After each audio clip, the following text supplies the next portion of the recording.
In the Olympic Mountains, a recovering ultramarathoner was about to test her limits against more than altitude and pain. A solo trail run turned deadly when a long-sealed Cold War bunker stirred to life, its forgotten experiments still breathing. Erin Maddox wasn't your typical weekend athlete. For 10 years, she was part of a Navy Special Operations Search and Rescue Unit, known for extracting assets under fire in no-fly zones and locating downed pilots deep behind enemy lines. When dormant neural systems in a classified facility reactivated upon her entry, the network didn't realize it was syncing with a survivor trained to escape psychological warfare. Erin rerouted the signal, triggering a broadcast that would ignite a global reckoning. What began as a rehab run through mountain fog would become a descent into a psychic web of forgotten minds. The Pacific Northwest would never be the same. After the DUSK network whispered awake and chose her. Before we jump back in, tell us where you're tuning in from, and if this story touches you, make sure you're subscribed because tomorrow I've saved something extra special for you. The mountains didn't care if she was broken. That was why Erin Maddox kept coming back. Her breath formed small clouds in the crisp morning air as she pushed upward along the narrow ridge trail. 12 miles in, elevation 6,800 feet, and her reconstructed knee was holding. Not great, but holding. The pain had settled into a dull throb that matched her footfalls, a metronome of her stubborn defiance. "You won't make it back," Dr. Winters had said 3 months ago, shaking his head at her MRI results. "Not to ultra-marathon level. The joint damage is too extensive." Erin tightened the strap on her hydration pack and quickened her pace as if running from the memory. The Olympic Mountains stretched before her in jagged waves, valleys disappearing into mist, peaks jutting like broken teeth against the pale blue sky. No spectators, no competitors, just her against the mountain, against herself. "I'll be what I decide," she whispered. The words immediately swept away by the wind. Before the accident, she'd been ranked 3rd nationally in trail ultramarathons. Now she was nobody. Just another ex-athlete with a collection of finisher medals gathering dust. The wilderness didn't recognize her name anyway. Out here, credentials meant nothing. Only endurance mattered. The first tremor came without warning, a subtle vibration beneath her trail runners, then a rumble that rose through her bones. Erin froze, scanning the slope above. A cascade of pebbles skittered down the path ahead, followed by the unmistakable crack of shifting rock. Not again. Please, not again. The mountain seemed to exhale as a section of trail 50 yards ahead collapsed. A cloud of dust billowed upward while rocks tumbled down the steep incline. The landslide wasn't massive, but it was enough to block her planned route, and enough to trigger the memory. Trapped climbers, radio static, the helicopter hovering impossibly close to the cliff face, her team scrambling to secure the injured, then the second slide, larger than the first, the screams. Erin forced herself back to the present, pushing away the panic rising in her chest. She took 3 measured breaths just as her therapist had taught her. "I'm safe. I'm alone. This is not the same mountain." When her pulse steadied, she studied the terrain. The main trail was impassable now, but she could see a game trail, veering east down a gentler slope. It would add miles to her run and take her off her mapped course, but she hadn't come this far to turn back. "Adapt or die," she muttered, her ultra-runner's mantra. She picked her way carefully downslope, testing each step on the unfamiliar path. The game trail narrowed as it descended into a densely wooded ravine. Pine needles cushioned her footfalls, a small mercy for her knee. The temperature dropped as she moved deeper into shadow, the sunlight filtering through the canopy in dappled patches. An hour later, Erin knew she was properly lost. Not hopelessly. She had her GPS unit and enough supplies to last 2 days, if necessary, but she'd ventured far from any marked trail. The ravine had steepened into a mossy gully, with water trickling down rock faces slick with emerald growth. She paused to consult her topographical map, calculating the best route back to known territory, when something caught her eye.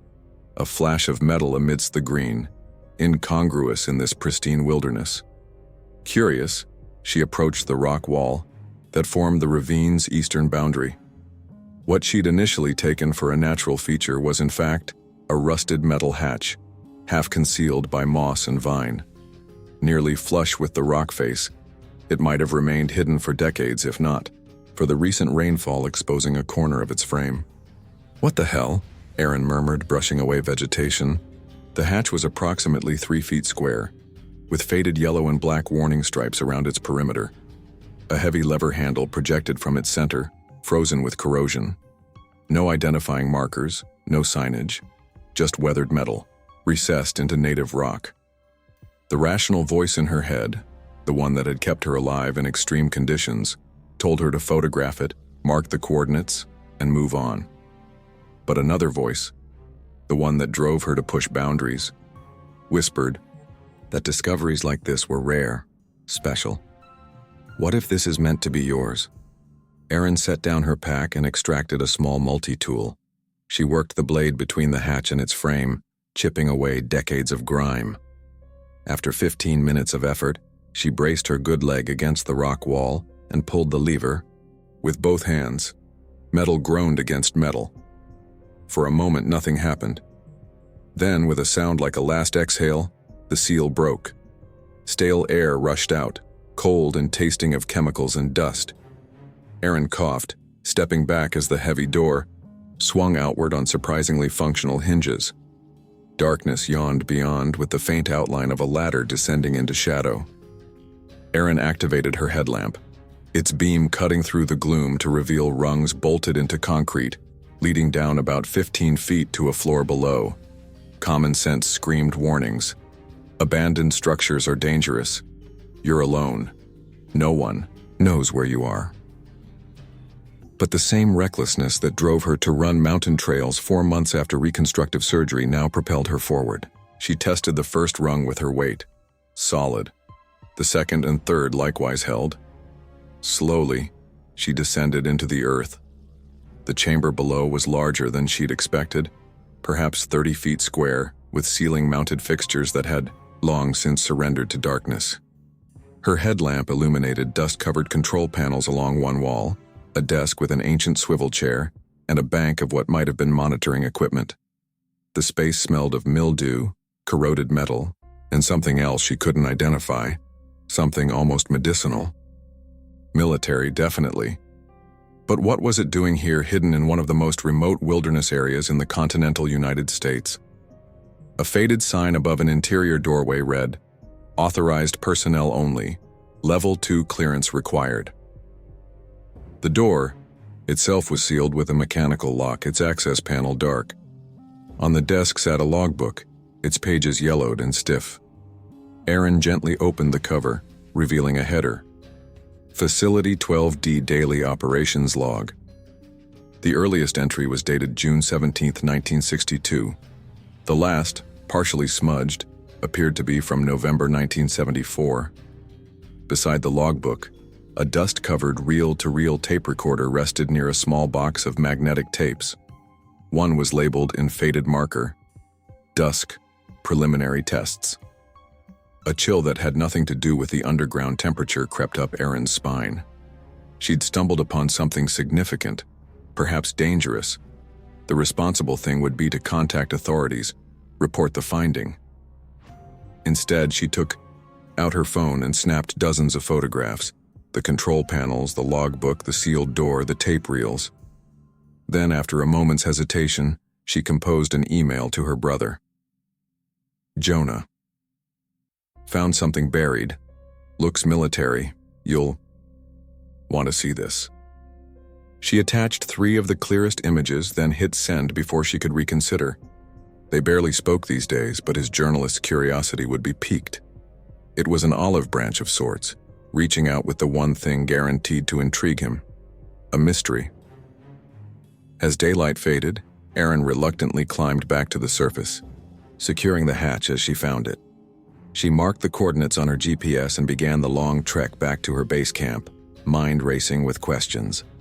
Tomorrow she would return properly equipped, with batteries, more light, recording devices. She would document everything, maybe even try to access that sealed inner corridor.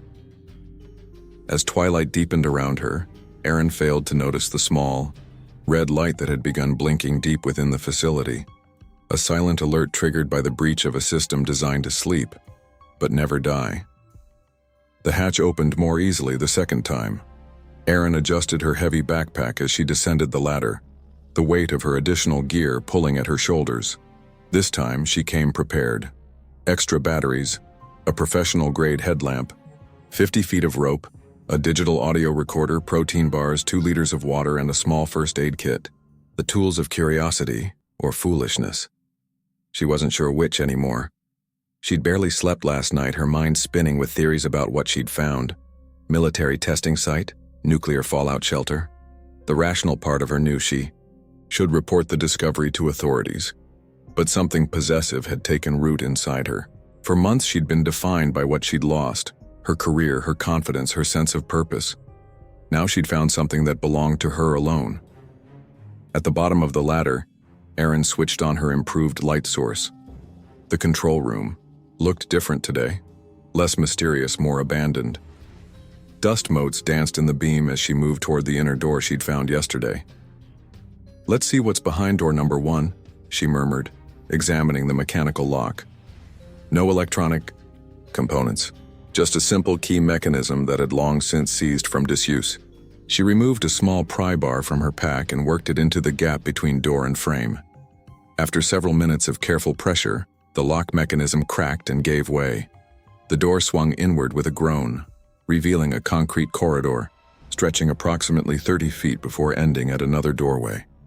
Pipes and electrical conduits ran along the ceiling, disappearing into darkness. Erin tested the floor with 1 foot before proceeding. Solid. She advanced slowly, scanning for structural damage or other hazards. The passage sloped gently downward, taking her deeper beneath the mountain. The second doorway led to what appeared to be a security checkpoint. A small room with a desk, a wall-mounted gun locker, empty, and a bank of dead monitors. Beyond this, the facility expanded considerably. To her left, Erin discovered living quarters, a Spartan dormitory with 6 steel-frame beds, lockers, and a communal bathroom whose fixtures had long since surrendered to rust. The room smelled of mildew and abandonment. Personal items still remained. A cigarette pack, a paperback novel with pages fused together by moisture, a coffee mug with property of U.S. government stamped on its base. The room to her right proved more interesting. A laboratory space with countertops crowded with equipment, most of it unrecognizable to her. Glass-fronted cabinets lined one wall, containing jars of preserved specimens that Erin couldn't bring herself to examine closely. A row of filing cabinets stood against the far wall, their drawers partially open as if someone had left in a hurry. She moved to the audio setup she'd seen yesterday.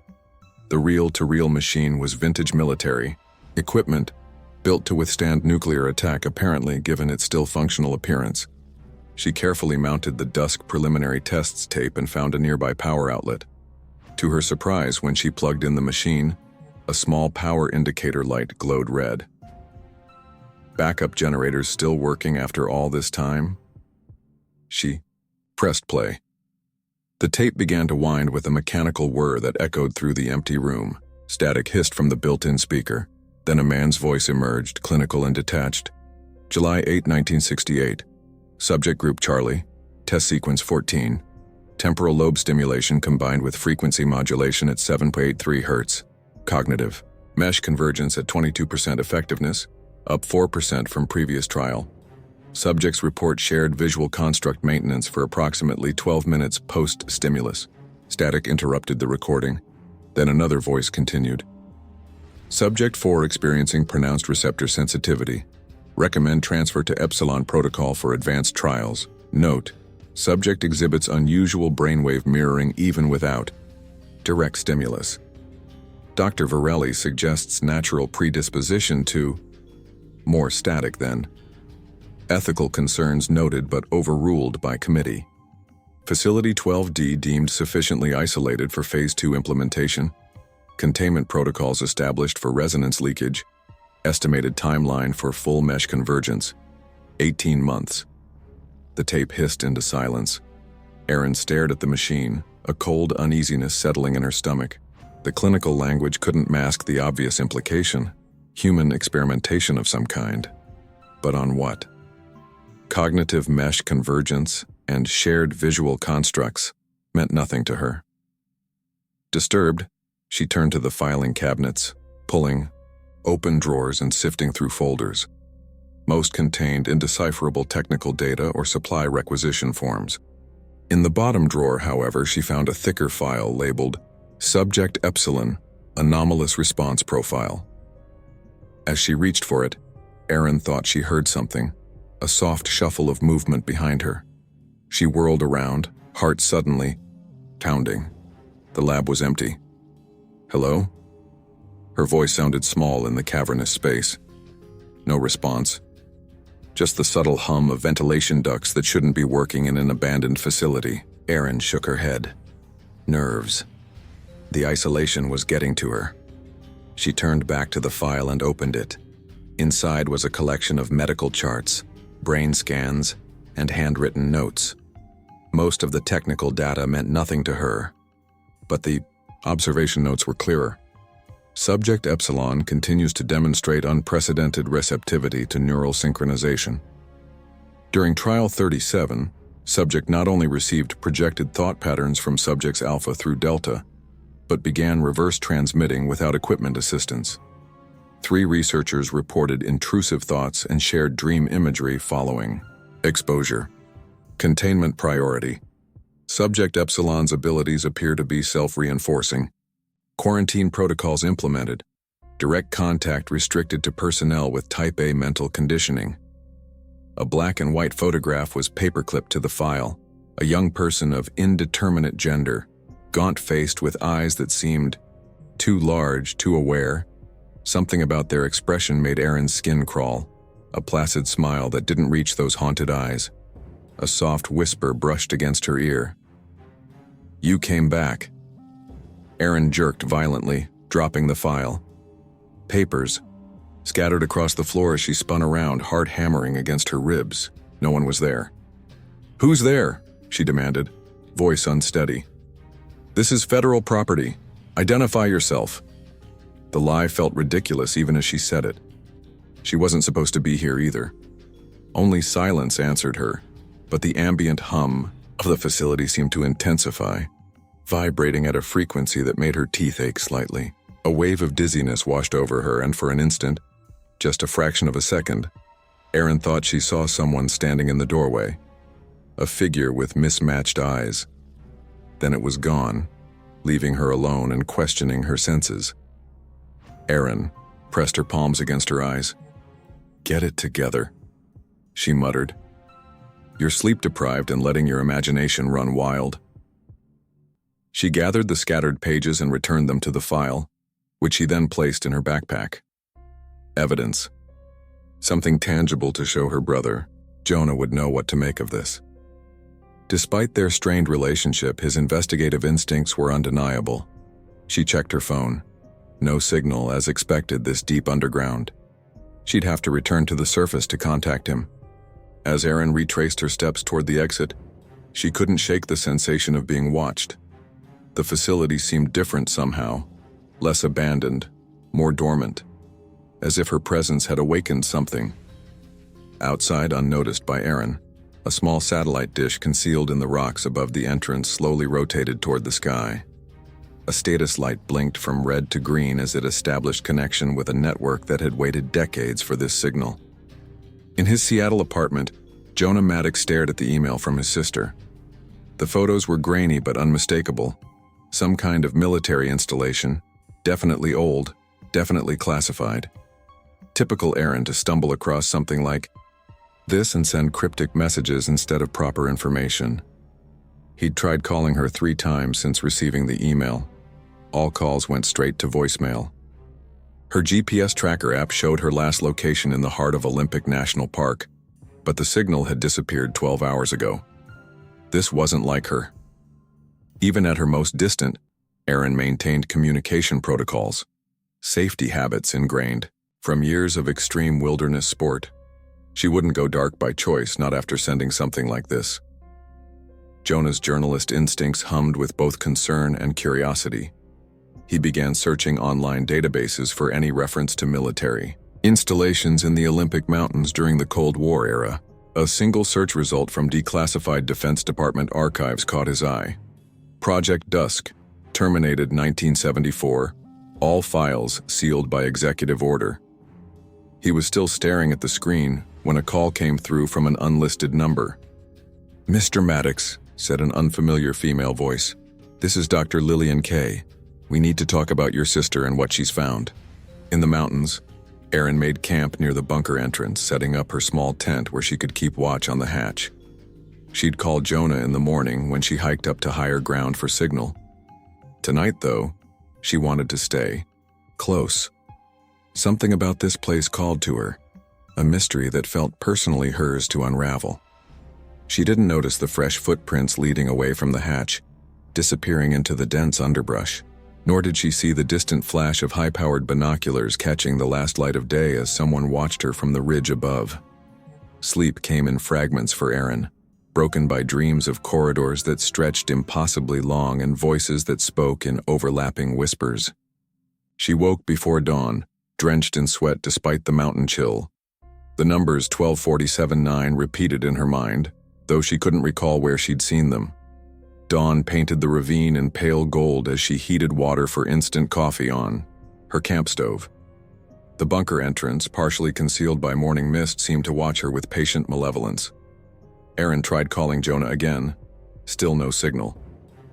She would need to climb higher later, but first, the unexplored sections of the facility beckoned.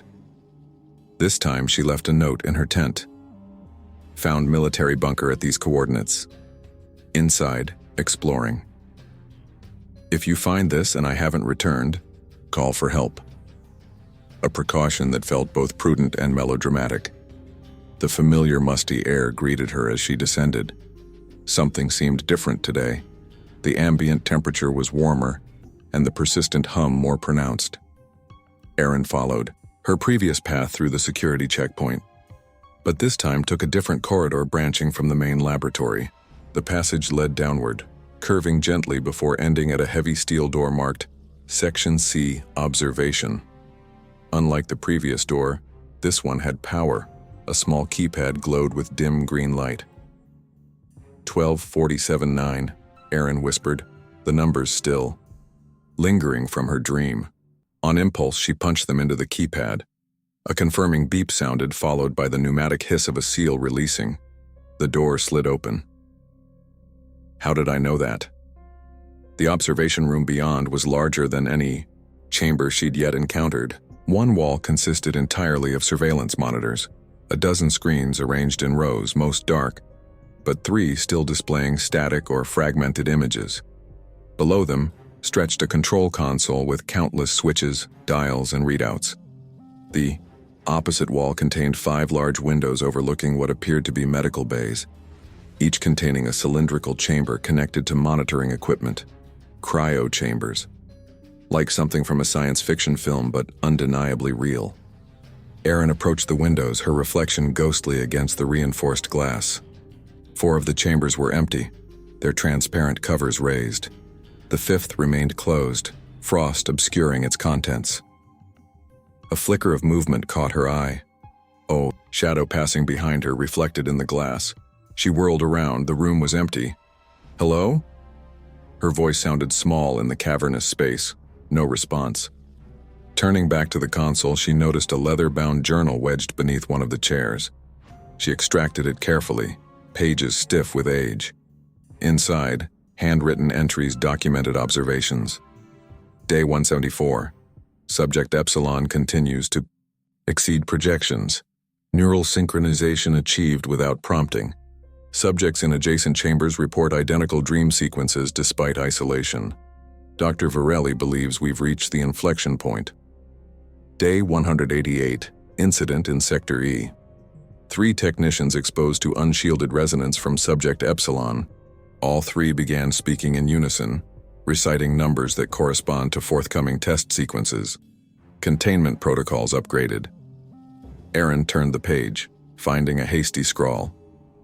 They're not supposed to communicate without the interface. Something is happening that we didn't anticipate. Subject Epsilon is becoming a node, a hub, pulling the others in without equipment. I've requested emergency shutdown, but Varelli overruled me. God help us if the core network establishes. The final entry was nearly illegible, written in shaky handwriting. Evacuation ordered. Core containment breach imminent. Subject Epsilon refusing separation procedures. Obsidian failsafe our only option. A sudden shooting pain lanced through Erin's temple. She staggered, dropping the journal as a cascade of images flooded her mind. White-coated figures rushing through corridors, alarms blaring. A young person strapped to a table, screaming as electricity coursed through electrodes attached to their skull. A reinforced door sealing with finality. Somewhere, a child crying. When her vision cleared, Erin found herself on her knees, gasping. The images hadn't been like normal thoughts. They'd felt like memories, vivid and visceral, yet not her own. "What's happening to me?" she whispered to the empty room. Rising unsteadily, she approached one of the still-functioning monitors. It displayed a schematic of the facility, more extensive than she'd realized. According to the diagram, she'd explored less than a third of the complex. A lower level was marked with a simple designation: Obsidian Core. The same phrase from the journal, the failsafe. Erin traced the route on the schematic, memorizing the turns that would lead her deeper. As she turned away, one of the dark screens flickered to life momentarily, displaying a face, gaunt with mismatched eyes, before going dark again. She froze, pulse racing. Had she imagined it? The same face from the photograph in Subject Epsilon's file? 300 miles south, Agent Riley Knox sat motionless in a nondescript government sedan, reviewing satellite images on a secured tablet. His handler's instructions had been unusually urgent. Facility 12D has been compromised. Containment. Breach detected. Asset status unknown. Locate and secure. Standard cleanup protocols. Standard cleanup protocols. The euphemism was familiar. Eliminate witnesses, destroy evidence, ensure deniability. Knox had performed such operations 17 times in his 12-year career. This one, however, felt different. Facility 12D was designated Obsidian Level Clearance. He'd never encountered that classification before receiving this assignment. The briefing materials were thin: coordinates, basic schematics, and a cryptic warning about psychological containment hazards. His tablet pinged with an update.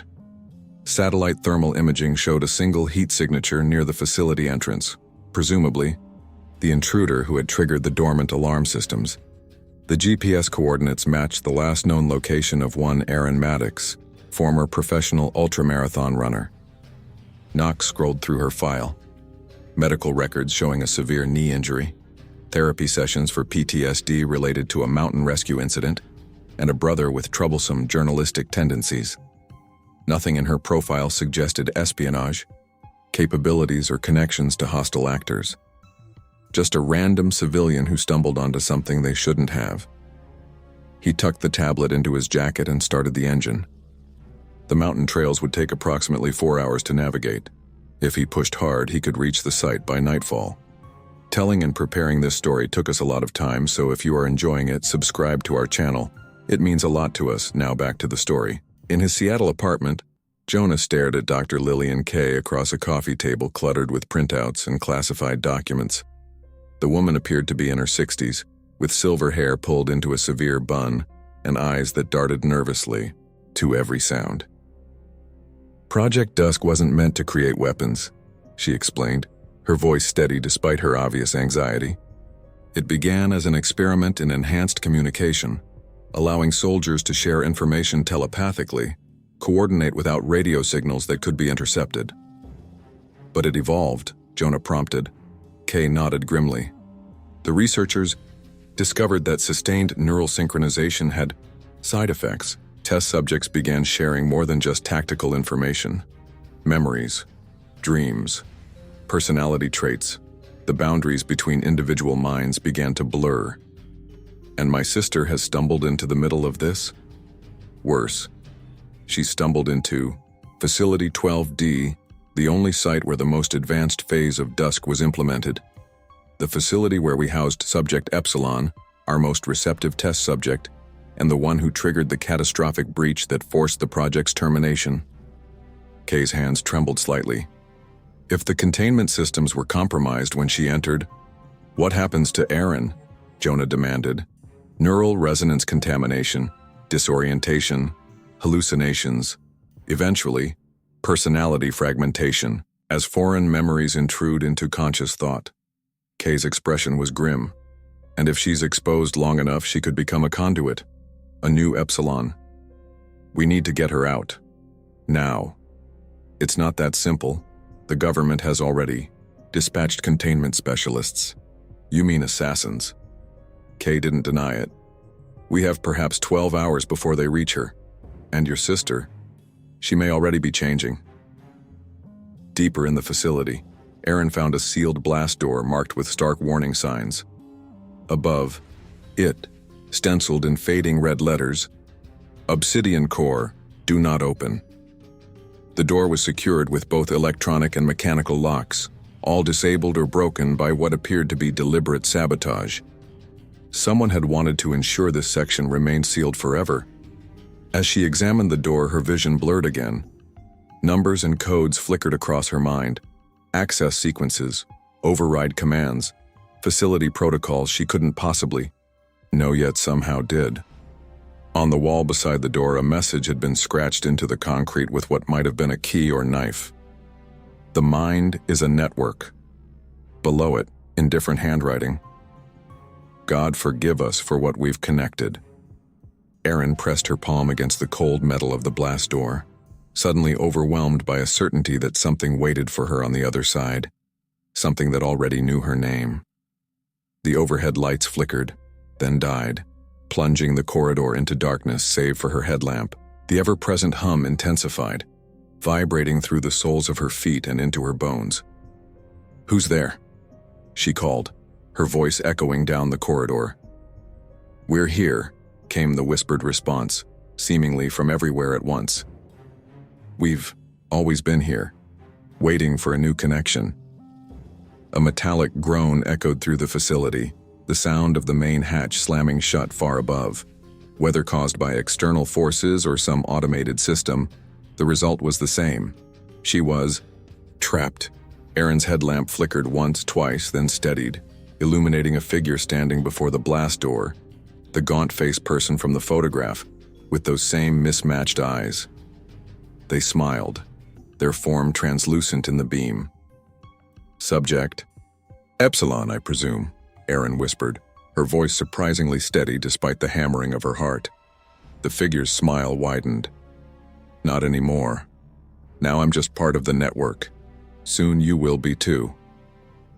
Then it vanished, leaving Erin alone, in the darkness with the growing certainty that her mind was no longer entirely her own. Erin's headlamp cast wild, jumping shadows as she tried the main hatch for the third time, sealed tight. No amount of pushing, pulling, or prying budged it. The electronic lock had engaged, a system that shouldn't have power after decades of abandonment, yet somehow did. "Think," she muttered, forcing down the rising panic. "There has to be another way out." She consulted the facility schematic she'd memorized from the observation room monitor. If the layout was accurate, a maintenance tunnel should branch off from the lowest level, potentially leading to a secondary exit. Getting there meant going deeper, closer to whatever waited in the sealed obsidian core. The logical choice was to hunker down near the entrance and wait for rescue. Jonah would eventually realize something was wrong when she didn't check in. But a strange certainty nagged at her, a sense that waiting meant surrender to whatever presence now pulsed through the facility's walls. Descending the primary stairwell, Erin noted how the infrastructure deteriorated with each level. The lowest sublevel was partially flooded, icy water reaching her ankles. Exposed pipes dripped from the ceiling, and thick black cables hung like dead vines from crumbling conduits. Her headlamp reflected off the dark water, creating disorienting patterns. As she waded forward, something moved at the periphery of her vision, a pale shape gliding just below the surface. "Who's there?" she called, voice echoing in the cavernous space. No answer came, but ahead, a door stood ajar, light spilling from within. Not the harsh fluorescence of the upper levels, but a warm, flickering glow. Erin approached cautiously. The room beyond had once been another dormitory, now transformed by time and decay. Mold bloomed across the walls in fractal patterns. Most furniture lay in ruins save for a single cot positioned beneath a vent. Atop it sat an array of small candles, recently lit, their flames dancing in the draft. Someone was here. Actually here, not just a hallucination. A soft, rasping voice spoke from the shadows behind her. You feel it already. The connection. Growing brighter. Erin whirled around. A figure stood partially concealed in the darkness, painfully thin, dressed in tattered remains of what might once have been standard-issue fatigues. Their face was gaunt, skin nearly translucent, with those same mismatched eyes she'd seen in the photograph. One brown, one pale blue. Not a hallucination. Not a ghost. A person. "Who are you?" Erin asked, her voice steadier than she felt. The figure tilted their head, studying her with an unsettling intensity. Designation, Subject Epsilon. But they called me Ellie before, when I was still one and not many. The voice was neither male nor female, but something between, whisper-soft yet perfectly audible. Impossible. The file had been dated 1974. This person would be in their 70s now. "How long have you been down here?" Erin asked. "Time moves differently when you're connected to the network." Ellie stepped forward into the light. Despite the apparent youth of their face, their hair was stark white, cropped close to the scalp. 51 years, 4 months, 17 days in linear time. But the mind doesn't experience time linearly when it's networked. The word sent a chill through Erin. "You've been trapped here since they abandoned the facility?" "Not trapped. Waiting." Ellie smiled, the expression not quite reaching those mismatched eyes. "For someone to reopen the signal.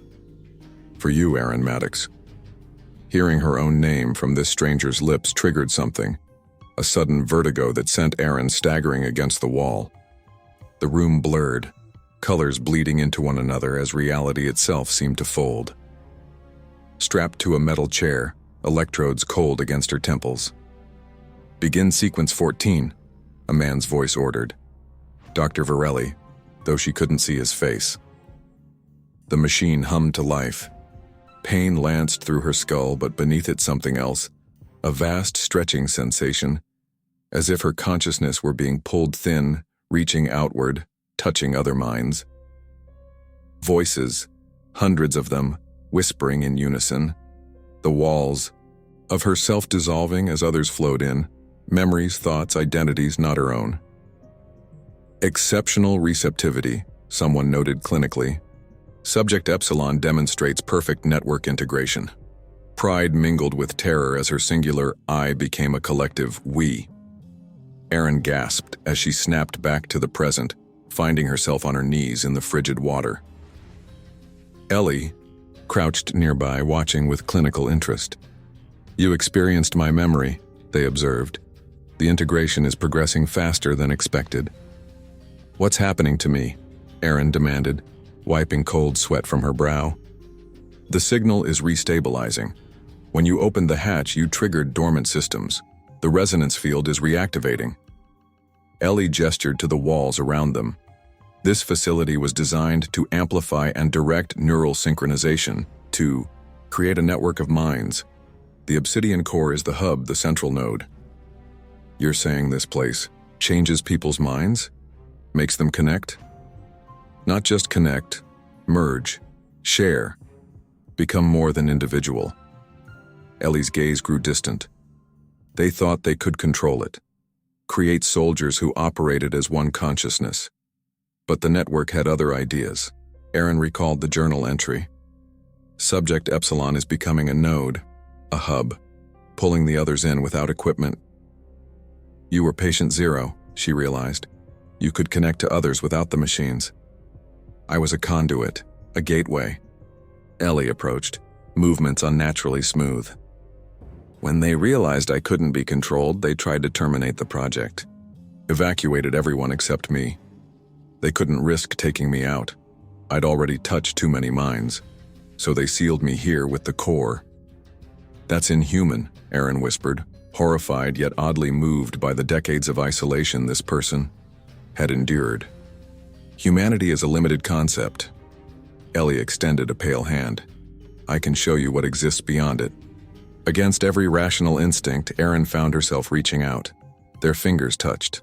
Ellie's skin cold but undeniably solid. The world disappeared.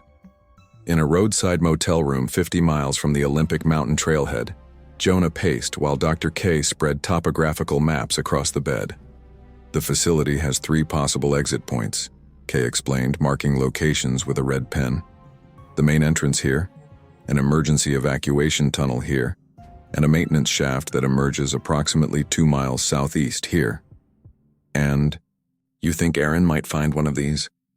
If she's still, Kay hesitated. If her mind is still her own, yes. What aren't you telling me? Jonah demanded. You keep dancing around something. Kay sighed, shoulders sagging. Subject Epsilon was unique. Unlike other test subjects, they didn't just receive the neural synchronization signal. They amplified it, redirected it. They became what we called a node consciousness, a hub through which other minds could connect. A human router, Jonah translated. Crudely put, but yes. And if Epsilon is somehow still alive in that facility, you think my sister could become like them? Kay nodded grimly. The process has likely already begun. Jonah's phone chimed, an alert from the GPS tracking app he used to monitor Erin during her wilderness runs. Her signal's back, he said, grabbing his jacket. We need to move now. Wait. Kay's voice turned sharp. You can't contact her. Any electronic communication could accelerate the process. She's my sister. And right now she's becoming something else.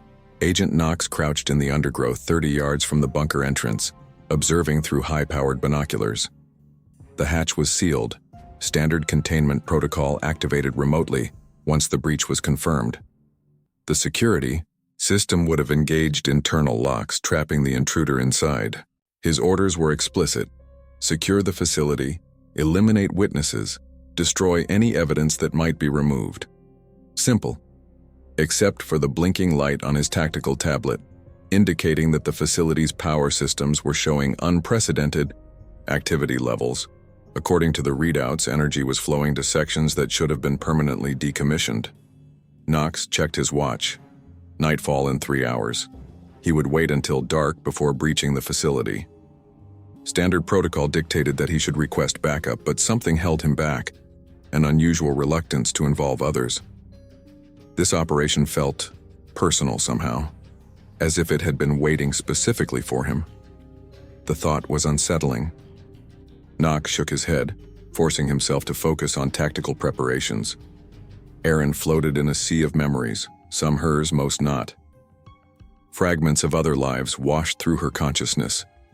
Childhood birthdays in places she'd never been, learning to fire a rifle on a frost-covered morning, childbirth pain, dying in a hospital bed surrounded by strangers who felt like family, training for her first ultramarathon. No, that was hers, wasn't it? Or was it? Individual identity began to dissolve, replaced by a vast mosaic of shared experience. She was everyone. Everyone was her. You see now? Ellie's voice echoed through the collective consciousness. The illusion of separation. Something in Erin rebelled, the core of self that had driven her through grueling mountain trails, that had fought through months of rehabilitation after her injury. The stubborn, essential Erinness that refused to surrender. She wrenched herself back to reality with a gasp, breaking contact with Ellie. The dormitory rematerialized around her, candles still flickering. No, she panted. I'm not ready to lose myself. Ellie regarded her with something like pity. The network isn't loss, it's transcendence. It's oblivion, Erin countered, backing away. How many people are trapped in your network? The researchers? Other test subjects? Echoes of them, fragments, not enough. Ellie's expression darkened. I was abandoned here, left to maintain the network alone. It weakens without new connections. Audio logs flashed in Erin's memory.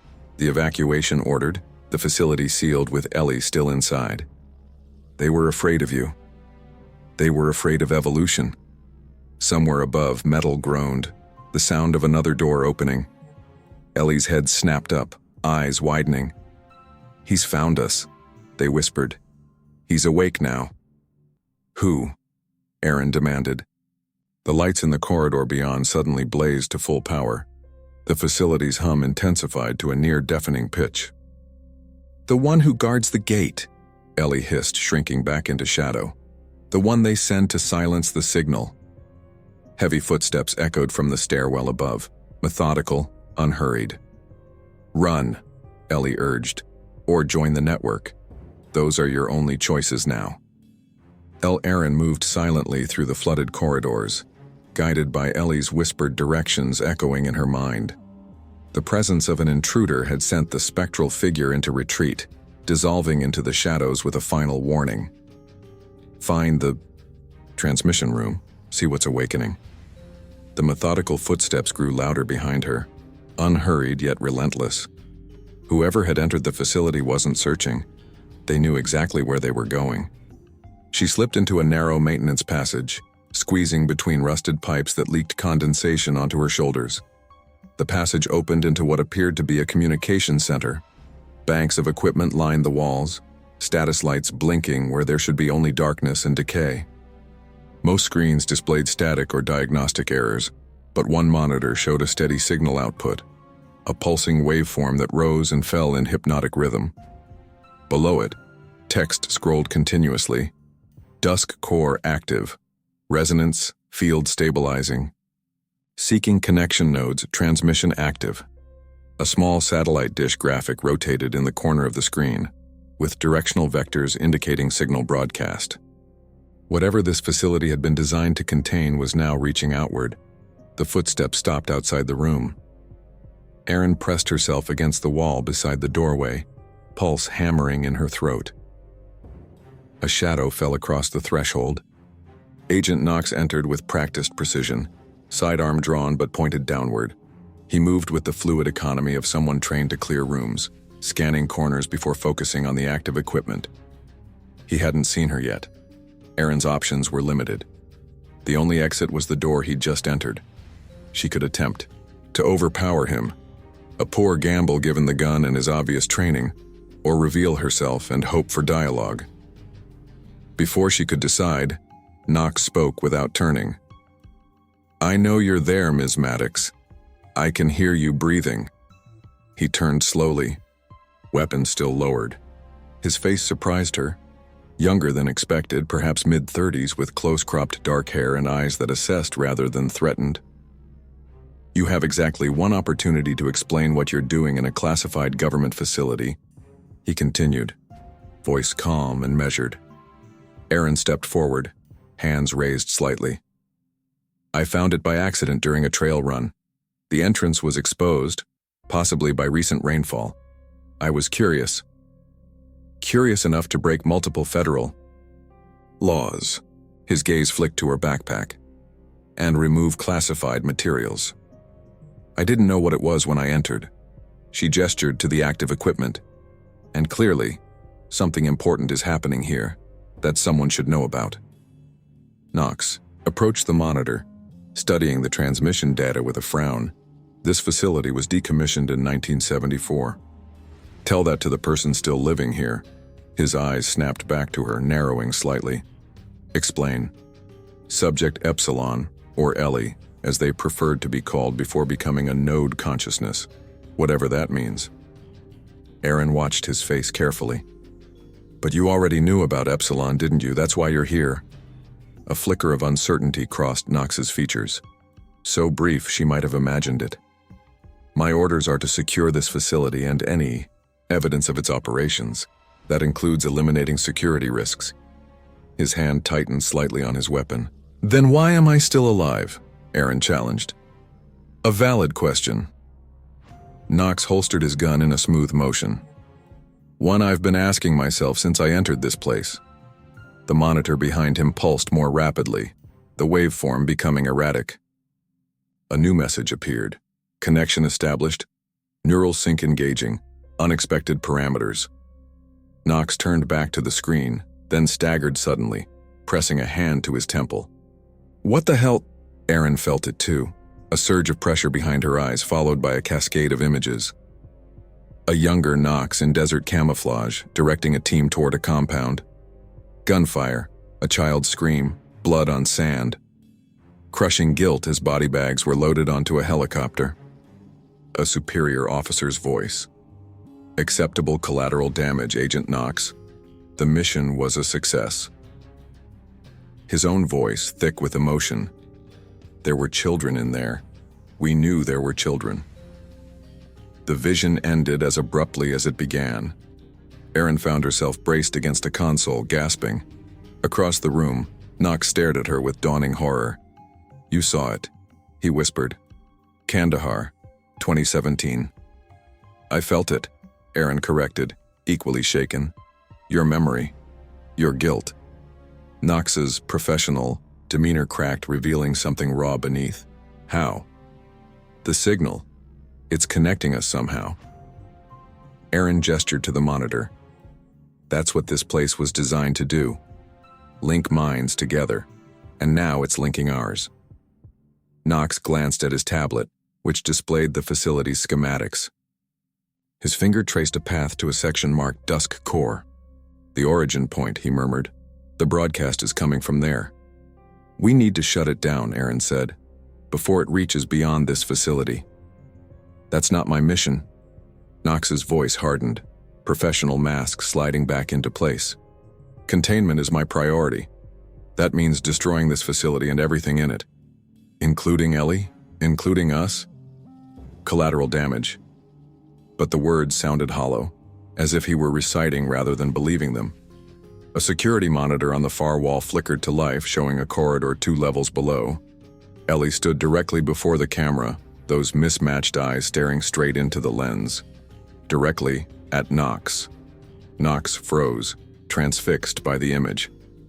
Subject? Epsilon, he whispered. I've seen this face before. In the briefing files. That's impossible. Those files would be 50 years old.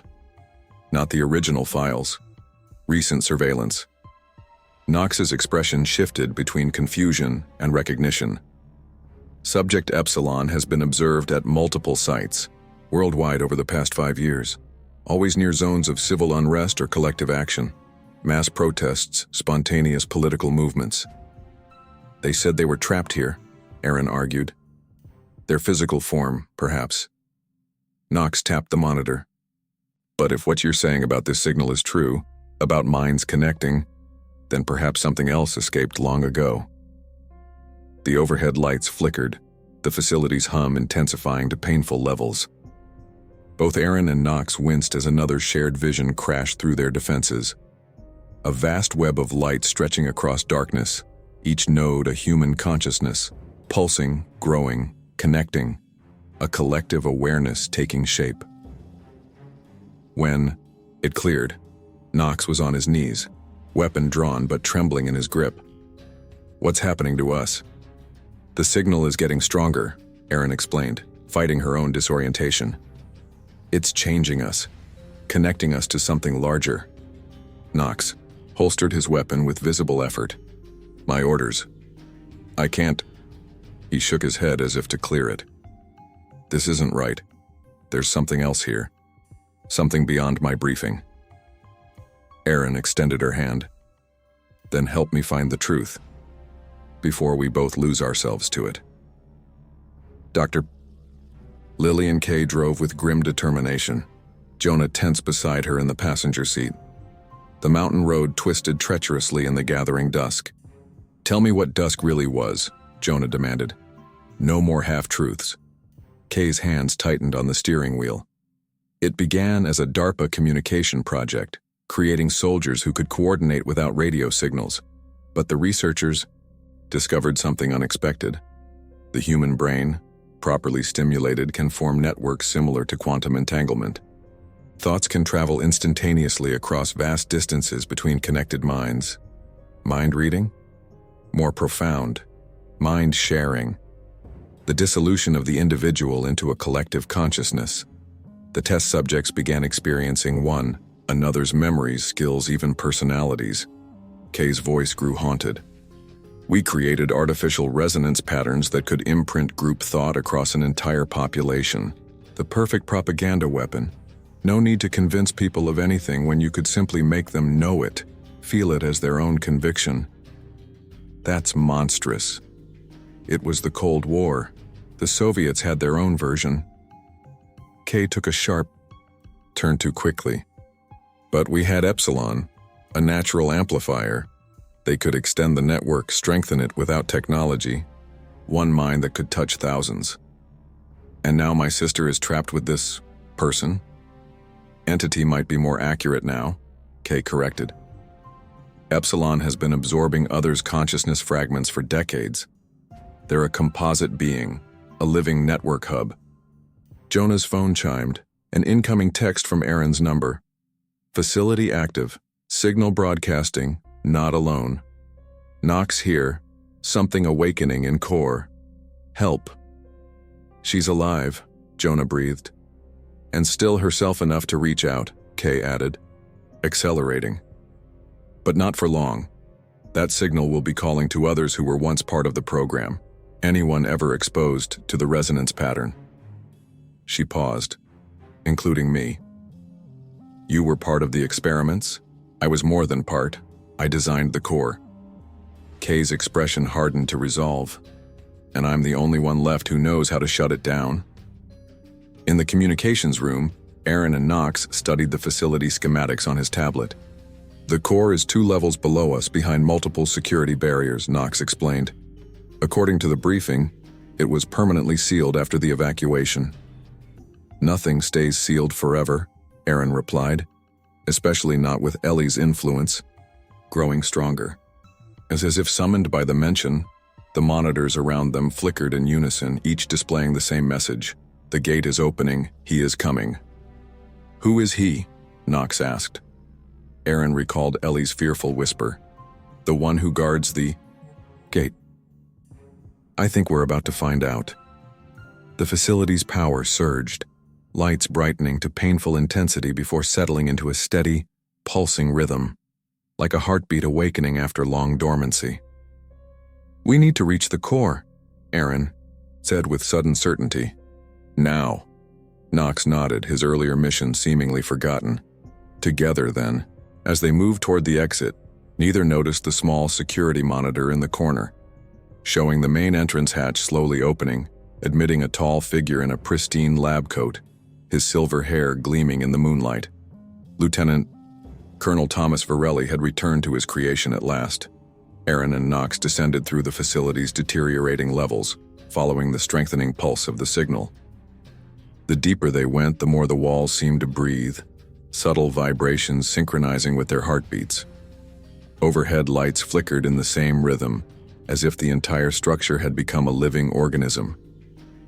The architectural plans show a maintenance shaft that connects to the core's cooling system, Knox explained, consulting his tablet. It bypasses the main security checkpoints, which are likely monitored, Erin added, thinking of Varelli. The name had appeared throughout the facility documents, the project director whose vision had created this nightmare. They reached a narrow utility corridor where rusted pipes ran alongside exposed electrical conduits. Knox pried open an access panel, revealing a cramped vertical shaft with metal rungs embedded in concrete. Ladies first, he offered with grim humor. How gentlemanly of you to let me discover what horrors wait below. Despite her sarcasm, Erin started down the ladder, the cool metal slick beneath her palms. As they descended into darkness, the signal's effect intensified. Fragments of others' thoughts brushed against Erin's consciousness. Technical calculations in Kay's methodical patterns, flashes of Knox's military training, and beneath it all, Ellie's fractured presence, observing and connecting disparate minds. You feel it too, don't you? Erin asked as Knox climbed down behind her. Like whispers I can almost understand, he admitted, Memories that aren't mine. The borders are blurring. They emerged into a maintenance tunnel that curved gently downward. The air grew noticeably colder, with an electric charge that raised goosebumps on Erin's arms. "We're close to the core," Knox said, checking his tablet. "The power readings are off the charts." A soft scraping sound echoed from somewhere ahead. Footsteps, approaching. They pressed themselves against the wall, Knox drawing his weapon. Around the curve came not one figure but two. Jonah, looking haggard but determined, and an older woman with silver hair pulled back in a severe bun. Dr. Lillian Kay. "Erin!" Jonah rushed forward, embracing his sister fiercely. Knox kept his weapon trained on Kay. "Dr. Lillian Kay, you're supposed to be dead." Kay regarded him coolly. "Officially, yes. It was the only way to escape Varelli's reach after I tried to shut the program down. My handler never mentioned you were still alive." "Your handler works for Thomas Varelli, though he may not realize it," Kay replied. "Everyone connected to this project ultimately answers to him, whether they know it or not." "Varelli is here," Erin interjected. "We saw him enter the facility." Kay paled. "Then we have even less time than I thought. The core must be reaching critical resonance for him to emerge from hiding." "What exactly is this core?" Jonah demanded. "What did you people create here?" Before Kay could answer, a piercing harmonic tone shuddered through the facility. The walls seemed to warp momentarily, reality itself bending as the signal's power surged. When the distortion passed, Ellie stood among them, their gaunt form flickering like a poorly tuned television signal. "The architecture of connection," Ellie said, answering Jonah's question. "A machine that bridges minds across the frequencies of consciousness." Kay stared at the apparition with a mixture of horror and wonder. "Epsilon, you're still coherent after all this time." "More than coherent, Dr. K. Expanded." Ellie's mismatched eyes settled on the scientist. "You tried to destroy me once, and yet here you are, still pulled by the signal's call." "I'm here to end what never should have begun," Kay replied firmly. "Let me show you what you've created," Ellie said. With a graceful gesture, they led the group through a heavy door into what appeared to be an archive room. Row upon row of storage units contained film reels, audio tapes, and paper records. Jonah immediately began examining the materials, his journalistic instincts taking over. "Oh my God," he whispered, loading an ancient film projector with trembling hands. "You need to see this." The projector sputtered to life, casting grainy images onto a blank wall. The footage showed clinical rooms where children, none older than 12, sat with electrodes attached to their temples. Scientists in lab coats observed as the children underwent obvious distress, some screaming silently in the soundless film. "Project DUSK didn't begin with adult volunteers," Jonah said, his voice hollow. "They used children, orphans according to these records. No families to ask questions." Erin turned to Kay, fury rising. "You experimented on children?" "I joined the project later," Kay said defensively, but her eyes couldn't meet Erin's. "When I discovered what had happened in the early phases, I tried to shut it down. That's when Varelli had me removed, officially declared dead in a lab accident." "But not before you helped design the core," Knox pointed out. "Yes." Kay's shoulders sagged. "The DUSK core was my creation, a prototype consciousness network. It was never meant to be weaponized. I designed it as a communication tool, a way to share knowledge instantaneously across distances." "But Varelli saw its potential as a weapon of influence," Ellie interjected. "A way to create perfect soldiers who operated as a single entity, and later, as a means to shape civilian thought patterns en masse." Another harmonic tone reverberated through the facility, stronger than before. The lights flickered wildly, as reality itself seemed to ripple around them. "What's happening?" Erin demanded, bracing herself against a shelf. "Full system restart," Kay explained, checking a nearby console. "The core is powering up to broadcast range. If it achieves stable resonance, the signal will reach beyond these mountains, potentially across the entire region." "And what happens then?" Jonah asked. Anyone with even minimal susceptibility to the frequency will begin to sink, Kay said grimly. Their thoughts will align with the dominant patterns in the network. Virelli's patterns, Knox realized. He's hijacking the core to amplify his control. A countdown appeared on every screen in the room. System restart 4712 remaining. We have less than an hour to shut it down manually, Kay said. The core chamber is 3 levels below us, past the primary containment barriers. Which will be guarded, Knox added. Virelli wouldn't come alone. Ellie's form flickered more severely, their expression growing agitated. He's accessing the network. I can feel him searching, reaching for control nodes. They turned to Erin. Your mind is becoming a beacon. The connection we formed has made you visible in the network. Erin felt it, a probing presence pushing against her consciousness, cold and calculating, trying to unravel her from within. We need to move, she said, fighting the mental intrusion. Now. The group proceeded deeper, guided by Kay and Ellie through maintenance passages and security checkpoints. Knox disabled surveillance systems as they advanced, his military training proving invaluable. Jonah stayed close to his sister, studying her with concern. Your eyes, he whispered. They're changing. Erin didn't need a mirror to understand. She could feel the transformation, her perception splitting, expanding as if viewing the world through multiple lenses simultaneously. In reflective surfaces, she caught glimpses of herself with one eye beginning to lighten, matching Ellie's. Heterochromia. They reached a massive blast door marked with radiation symbols and biohazard warnings. Beyond it lay the core chamber. This is it, Kay said, approaching a complex security panel. I can override the locks, but we'll need to move quickly once inside. The shutdown sequence requires simultaneous actions at multiple stations. What about Virelli? Knox asked. He'll be expecting us. I can distract him through the network, Ellie offered, their form becoming increasingly transparent. But not for long. The core's awakening is pulling me in, fragmenting what remains of my individual consciousness. Erin felt a sudden pang of empathy for this being, once human, now something between individual and collective, trapped for decades in isolation. What happens to you if we shut down the core? Ellie smiled sadly. Freedom, perhaps, or dissolution. After 50 years as the network's anchor, I may not exist apart from it anymore. As Kay worked on the security override, Erin approached Ellie. I'm sorry for what they did to you. Don't be. You've given me connection again after so long, alone. Ellie's transparent hand reached toward Erin's face, stopping just short of contact. You've become more than they ever intended. A natural conduit, like me. The blast door groaned open, revealing a cavernous chamber dominated by a central structure, a pillar of black material that seemed to absorb light rather than reflect it.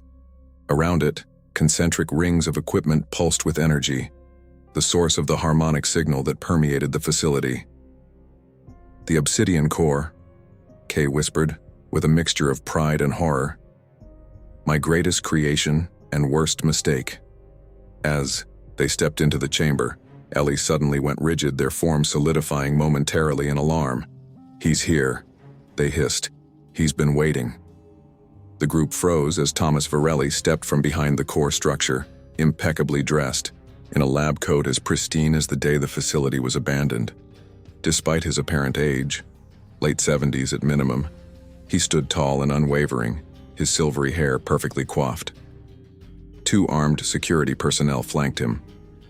Dr. K, he greeted with cold civility. How fitting that you should return, to witness your creation's renaissance. This was never meant to be a weapon, Thomas, K replied. You corrupted its purpose.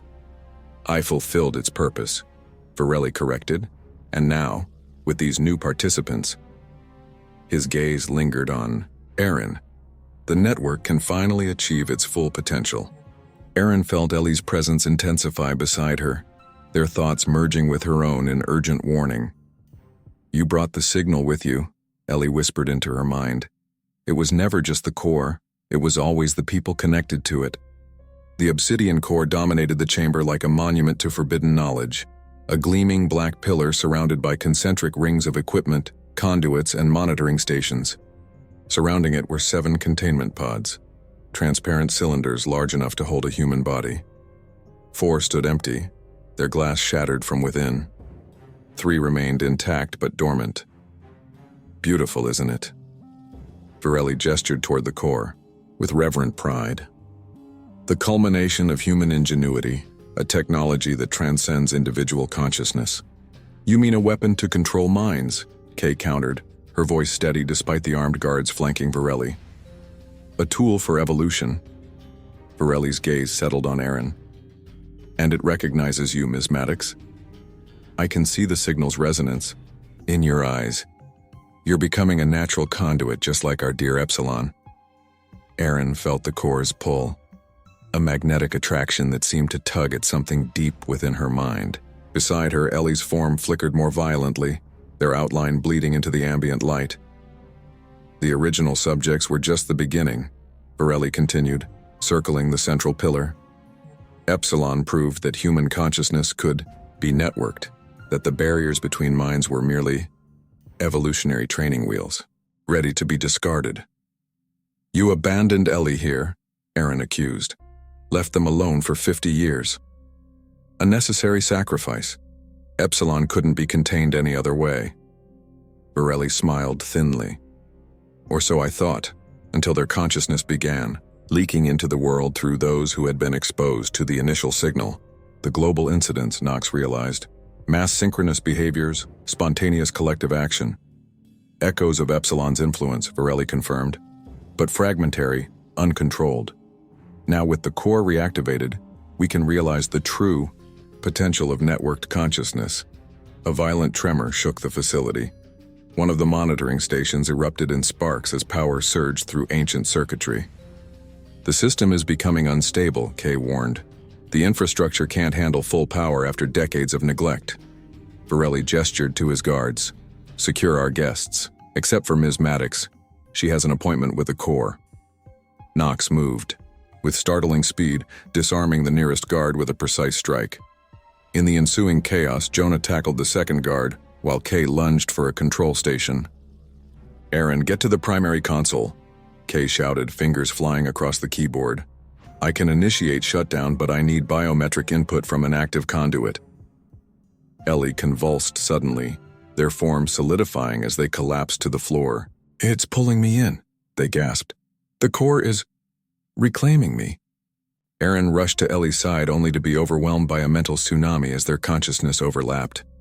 Children screaming as the first tests began, Dr. Varelli watching impassively, isolation in the dark, months or years or decades, other minds briefly touching hers before being torn away, the slow dissolution of self-consciousness expanding beyond the facility walls, touching distant minds, seeking connection.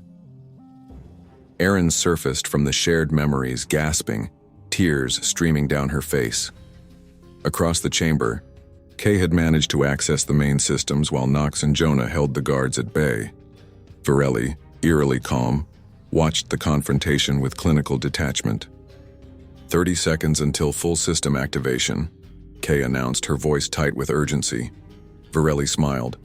Too late, the resonance field is already stabilizing. Soon it will extend beyond these mountains, reaching every mind with the slightest predisposition to synchronization. A new tremor shook the chamber, more violent than before. Ceiling panels crashed down as ancient support structures failed. Knox shoved Jonah aside just as a heavy beam would have crushed him, taking a glancing blow to his shoulder instead. The facility is self-destructing, Kay called out. Varelli implemented a failsafe. If the core reaches full power, the entire mountain comes down on top of it. Knox staggered to a security terminal. I can override the self-destruct. Buy time. Despite his injured shoulder, he began bypassing the security protocols with practiced efficiency. Meanwhile, Jonah had connected his phone to a data port, frantically copying files. Evidence, he explained. The world needs to know what happened here, what's still happening. You can't possibly understand what you're interfering with, Varelli said, his composure finally cracking.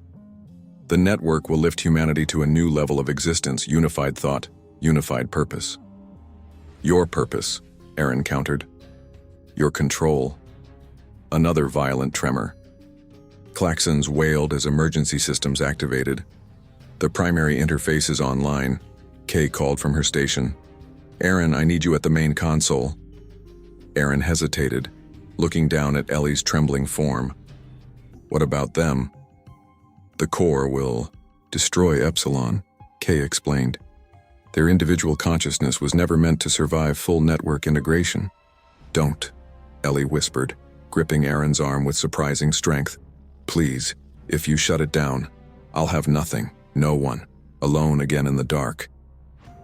The anguish in those mismatched eyes froze Erin to the spot. Despite everything, there was something deeply human in Ellie's plea. The fundamental fear of isolation, of disconnection. 10 seconds to full activation, Kay warned. Erin made her decision.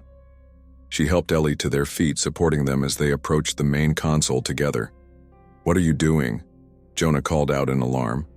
The right thing, Erin replied, her voice steadier than she felt. She placed her hand on the scanner beside Ellie's. The core responded immediately, recognizing their unique neural patterns. The black pillar hummed, its surface rippling like liquid obsidian. System accepting dual conduit input, Kay reported, bewildered. But this isn't the shutdown sequence. I'm not shutting it down, Erin explained. I'm redirecting it. The core's energy surged, enveloping Erin and Ellie in a corona of shimmering light. Their minds fully merged, becoming a singular consciousness with dual physical anchors. Through this combined awareness, Erin accessed the system's deepest protocols. She's reprogramming the broadcast parameters, Kay realized, watching the code streaming across her monitor. Changing what the signal will carry. Varelli lunged toward them, but Knox intercepted him, restraining the older man with practiced efficiency. Let her finish, Knox ordered. The chamber filled with an unearthly harmonic tone as the core reached full power. The signal exploded outward, not with Varelli's carefully crafted influence patterns, but with raw truth.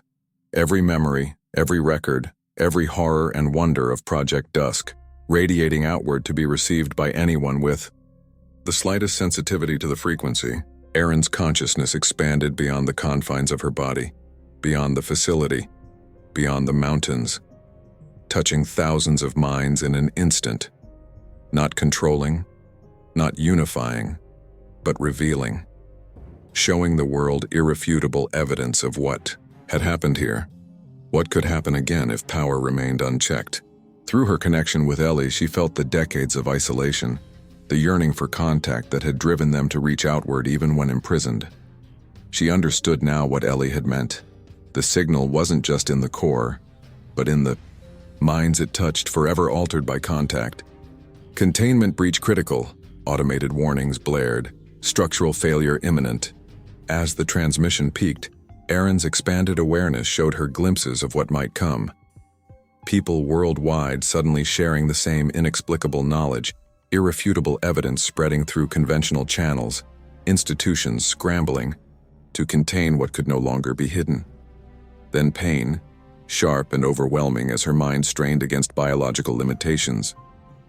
She felt Ellie's consciousness beginning to fragment, their shared connection becoming unstable. We need to get out now, Jonah shouted as larger sections of ceiling collapsed. Knox had secured Varelli and was helping Kay gather critical data. The main exit is blocked. We'll need to use the maintenance tunnel. Jonah rushed to his sister, who stood transfixed before the core, still linked with Ellie. Erin, we have to go. She could barely hear him through the cacophony of thousands of minds touching hers. The expanded consciousness was intoxicating, terrifying, showing her possibilities beyond individual existence. The power to know and be known completely.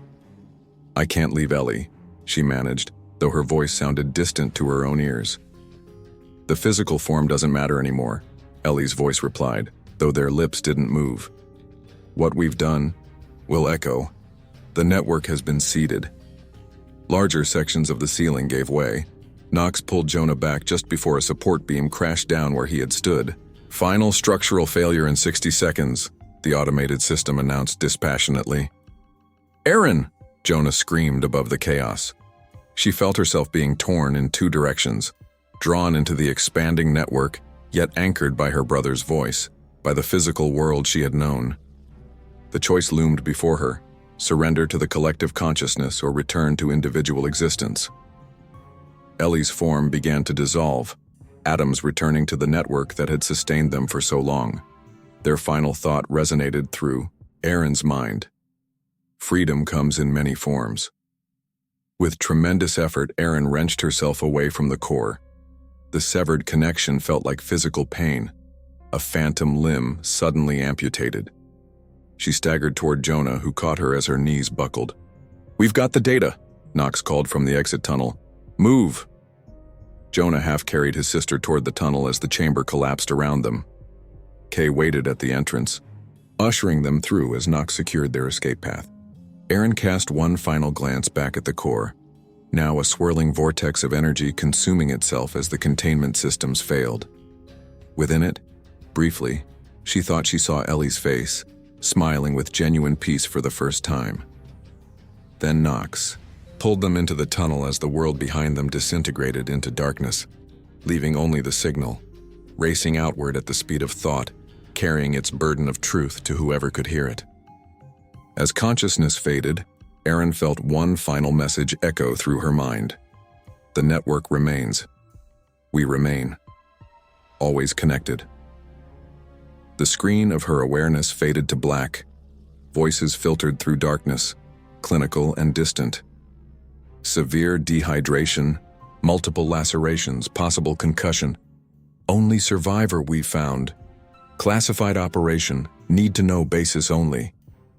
Erin floated in and out of consciousness, fragments of memory swirling like debris after a storm. Mismatched, eyes watching her, the black pillar pulsing with energy, Jonah's voice calling her name. The sudden, wrenching loss as her expanded consciousness contracted back into the prison of her skull. She woke fully 3 days later in a government hospital. Harsh fluorescent light stung her eyes as a nurse checked her vitals. "Where am I?" Erin asked, her voice a dry rasp. "Secure medical facility, ma'am. You're safe now." The nurse's smile didn't reach her eyes. "The doctor will be in shortly." Erin tried to sit up, but restraints secured her wrists to the bed rails. "Why am I restrained?" "Standard protocol for patients experiencing post-traumatic confusion." The nurse's tone was practiced, rehearsed. "You were quite agitated when they brought you in." Through the window in her door, Erin glimpsed two men in dark suits speaking with a doctor. Their posture, their watchful stance, government agents, not medical personnel. "My brother," Erin said urgently. "Jonah Maddox. Was he found? And the others? Dr. K, Agent Knox?" The nurse hesitated. "I'm only authorized to discuss your medical condition, ma'am. The doctor will address your other concerns." Later, a gray-haired physician entered, accompanied by one of the suited agents. "Ms. Maddox, I'm Dr. Winters." He reviewed her chart with practiced efficiency. "You're remarkably healthy for someone who spent nearly a week alone in the wilderness after a severe landslide." "Landslide?" Erin repeated, instantly alert to the fabrication. "You were found unconscious at the base of a collapsed ravine in the Olympic Mountains," the agent interjected smoothly. "Agent Clark, Department of Interior. We've been searching for you since your emergency beacon activated." "I didn't have an emergency beacon," Erin countered. Clark smiled thinly. "Fortunate that your brother installed one in your GPS tracker. Without your knowledge. Quite concerned for your safety, it seems." Erin studied the agent, searching for any sign of knowledge about what had really happened. About the facility, the core, Ellie. His expression revealed nothing. "Where is my brother?" "Still missing, I'm afraid. The search continues, but given the extensive geological collapse in the area," he let the implication hang in the air. "Dr. K's body was recovered yesterday. No other survivors have been located." The lie was so smooth, so practiced, that for a moment Erin doubted her own memories. Had she imagined the facility? The experiments? Ellie? But then she caught her reflection in the window glass. Her left eye, once dark brown, now had a distinct sector of pale blue, heterochromia, like Ellie's mismatched eyes. "When can I leave?" she asked, fighting to keep her voice steady. "We'll need to keep you under observation for at least another week," Dr. Winters replied. "You experienced significant trauma. Your accounts of what happened have been inconsistent." "They're discrediting me already," Erin realized, "making me sound unstable." "Rest, Ms. Maddox," Agent Clark advised. "When you're stronger, we'll need your help reconstructing the events leading up to the accident." After they left, Erin tested her restraints. Secure, but not impossible to escape if necessary. Through her window, she could see a television in the nurse's station, tuned to a news channel. The ticker at the bottom reported an unexplained communications phenomenon that had affected thousands worldwide 3 days earlier. Temporary blackouts, strange shared visions, widespread reports of downloaded information. The Corps' signal. It had worked. 2 weeks later, Erin was released under the protective custody of Agent Clark's department. She returned to her small apartment in Seattle to find it thoroughly searched, her computer missing, her phones replaced with new ones, undoubtedly monitored. She was allowed to resume her life under surveillance, with weekly debriefing sessions that were thinly veiled interrogations. Each time she stuck to the story they had provided. She remembered getting caught in a landslide, nothing more. Meanwhile, she searched for signs of Jonah. His apartment had been cleared out. His employment at the investigative journalism site terminated due to extended unauthorized absence. No death certificate, no funeral, just a bureaucratic void where her brother had been. But Erin knew her brother. If he had survived, he would find a way to contact her that her watchers wouldn't detect. The sign came a month after her release. A package delivered to her neighbor's address by mistake. A running magazine with a subscription label in her name, though she had never subscribed. Inside, certain letters were microscopically underlined on page 27, spelling out when arranged, "Fringe sites file dump dark." That night, using a library computer, Erin accessed the dark web through anonymous channels, searching for recent file dumps. She found it easily. DUSK archives, a massive encrypted data package that had been released simultaneously to dozens of alternative news sites, whistleblower platforms, and conspiracy forums. The files contained everything: research notes, audio logs, video footage of the experiments, specifications for the Corps, personnel records, including Dr. Lillian Kay's and Lieutenant Colonel Thomas Varelli's, and most damning of all, documentation of the government's ongoing surveillance of the resonance-affected population. A message accompanied the files. The network is larger than they know. Silence is no longer an option. Jonah was alive somewhere, and he had kept his promise to expose the truth. Mainstream media ignored the leak entirely. Government sources dismissed it as elaborate fabrication by fringe elements. But online, communities formed around those who had experienced the signal, people who had received fragments of knowledge they couldn't possibly have known, who reported strange dreams of connected minds, who found themselves drawn to others with similar experiences. They called themselves the Networked, and they were growing. 6 months later, Erin ran along a mountain trail, pushing her rebuilt body to its limits. Her knee, remarkably, no longer troubled her, one of several unexplained physical improvements since her exposure to the Corps. The surveillance on her had gradually relaxed as it became clear she wasn't actively sharing her story. Agent Clark still checked in monthly, but the constant shadows had faded, perhaps redirected to more vocal threats. She crested the ridge trail, heart pounding not from exertion but from anticipation. This remote spot, unmarked on any trail map, was where the message had directed her to come. A figure waited at the overlook, tall, lean, his face weathered by months of living off the grid. "Knox." "You're late," he said simply. "Wanted to make sure I wasn't followed." Erin studied him. "You look different." "Being dead will do that." Knox gestured to a rough campsite hidden among the trees. The others are waiting. In the small clearing, Jonah sat beside a solar-powered laptop, his beard fuller, his eyes sharper. Beside him sat a young woman Erin had never met but instantly recognized. The same gaunt features, the same unsettling intensity as Ellie, but fully physical, fully present. "This is Alex," Jonah explained. "One of the original test subjects from the DUSK program. There were others like Ellie removed from the facility before the shutdown. We've been connected through the network for decades," Alex explained, voice eerily similar to Ellie's. "But it was your broadcast that fully awakened us, gave us purpose." "The resistance is growing," Knox added. "People affected by the signal are finding each other, organizing." "And Varelli?" Erin asked. "Officially retired to a highly secured medical facility," Jonah replied. "Unofficially still directing operations against the network through his loyalists in government. They're systematically discrediting witnesses, classifying evidence containing the spread," Knox elaborated. "But they can't contain what's already in people's minds." Erin touched the silver streak that had formed in her hair since the incident, matching the pattern where Ellie had first touched her.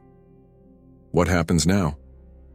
"We keep the network alive," Alex said simply. "The truth spreads person to person, mind to mind. Slower than an electronic broadcast, but much harder to censor. And we need your help," Jonah added.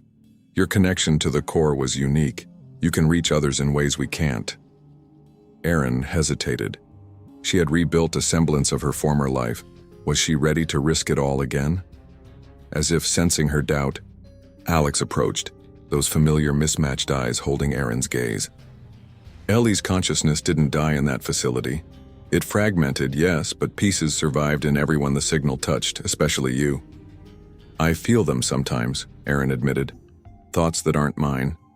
Memories I never lived." "The first generation of test subjects were taught to project their consciousness across the network," Alex explained, "to seek refuge in other minds when their physical forms were threatened. Ellie mastered this better than any of us." A chill ran through Erin. "Are you saying Ellie is inside me?" "Not controlling, coexisting." Alex smiled faintly. "A guide, if you choose to listen." As the sun set over the mountains, Erin made her decision. The world she had known, of isolated individuals of singular consciousness, was already gone for her. She might as well embrace what she had become. "I'm in," she said simply. 3 months later, Erin stood at the starting line of an ultramarathon, her official return to competitive running. Cameras flashed. Sports journalists noted her remarkable recovery from career-threatening injury. None of them noticed the subtle physical changes, the moments when her attention seemed focused on something no one else could perceive. None of them recognized the other runners with mismatched eyes who had entered races worldwide that same day, each carrying thumb drives with fragments of the DUSK archives to deposit in predetermined locations. The network was spreading, node by node, mind by mind. As Erin ran through mountain trails, her body moving with newfound strength and grace, she felt the presence of others. Alex, Knox, Jonah, and fragments of Ellie, all connected through the resonance that had become part of them. She crested a familiar ridge and paused, looking out over the vast wilderness. Somewhere below, buried beneath rubble, lay the remains of Facility 12D. But its legacy continued in the minds it had touched, in the connections it had forged. On her phone, a news alert flashed. Another unexplained phenomenon of shared consciousness reported in Seattle, the resistance growing stronger. For a moment, the mountain landscape before her seemed to flicker, replaced by static, then darkness. A familiar voice whispered from the recesses of her mind, "We're still connected." Erin smiled and continued running, no longer alone in the wilderness of her mind. Up next, we have 2 more incredible stories that are waiting for you. Just click the image you want to watch and it will take you there. If you enjoyed this video, make sure to subscribe. It would mean a lot.